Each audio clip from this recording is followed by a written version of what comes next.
Hi friends, ನಮಸ್ತೆ. ಇದು last ಶುಕ್ರವಾರದ ವಿಡಿಯೋ ಆಗಿರುತ್ತೆ. ಬೆಳಗ್ಗೆನೇ ಮಕ್ಕಳಿಗೆ ಸ್ವಲ್ಪ ಗಂಜಿನ ಮಾಡಿಕೊಟ್ಟೆ, ಬೇಸಿಗೆಗಾಲ ಅಂದ್ಬಿಟ್ಟು. ರಾಗಿ ಗಂಜಿ ತುಂಬಾ ದೇಹಕ್ಕೆ ಒಳ್ಳೆಯದು. ಇನ್ನು ಮಧ್ಯಾಹ್ನ ಲಂಚ್ ಬಾಕ್ಸ್ಗೆ ಅಂತ ಅಪ್ಪ ಸ್ವಲ್ಪ ಮಸಾಲೆ ದೋಸೆನ ತಂದುಕೊಟ್ಟಿದ್ರು.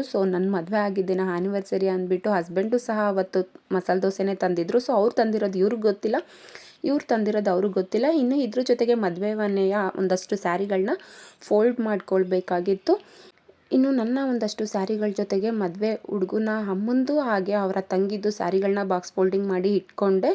ಇನ್ನು ಇದ್ರ ಜೊತೆಗೆ ಮನೇಲಿ ಒಂದಷ್ಟು ಕೆಲಸಗಳನ್ನ ಮುಗಿಸ್ಕೊಂಡೆ. ನನ್ನ ಬಾಕ್ಸ್ ಫೋಲ್ಡಿಂಗ್ ಸ್ಯಾರಿ ಈ ರೀತಿ ಇತ್ತು. ಖಂಡಿತ ಯಾರಿಗೆಲ್ಲ ಸ್ಯಾರಿ ಬಾಕ್ಸ್ ಫೋಲ್ಡಿಂಗ್ ಮಾಡೋದು ವೀಡಿಯೋಸ್ ಬೇಕು ಕಮೆಂಟ್ ಮಾಡಿ, ಹಾಗೆ ಬಾಕ್ಸ್ ಫೋಲ್ಡಿಂಗ್ ಮಾಡಿಸ್ಕೊಳ್ಬೇಕು ಅಂತ ಇದ್ರೂ ಸಹ ಮೆಸೇಜ್ ಮಾಡಿ. ಇನ್ನು ನಾನು ಮತ್ತು ನಮ್ಮ ಮನೆಯವರು ದೇವಸ್ಥಾನಕ್ಕೆ ಹೋಗಿ ದೇವ್ರ ದರ್ಶನ ಮಾಡೋ ಅಷ್ಟೊತ್ತಿಗೆ 11 ಆಗಿತ್ತು. ಮನೆ ಕೆಲಸ ಎಲ್ಲ ಮುಗಿಸ್ಕೊಂಡು ದೇವಸ್ಥಾನಕ್ಕೆ ಕೊಟ್ವಿ. ಅವ್ರಿಗಂತೂ ವೆಂಕಟೇಶ್ವರ ಸ್ವಾಮಿ ದೇವರಂದರೆ ತುಂಬಾ ಇಷ್ಟ. ನನ್ನ ಲಾಸ್ಟ್ ಶುಕ್ರವಾರದ ವಿಡಿಯೋ ಈ ರೀತಿ ಇತ್ತು. Thank you friends.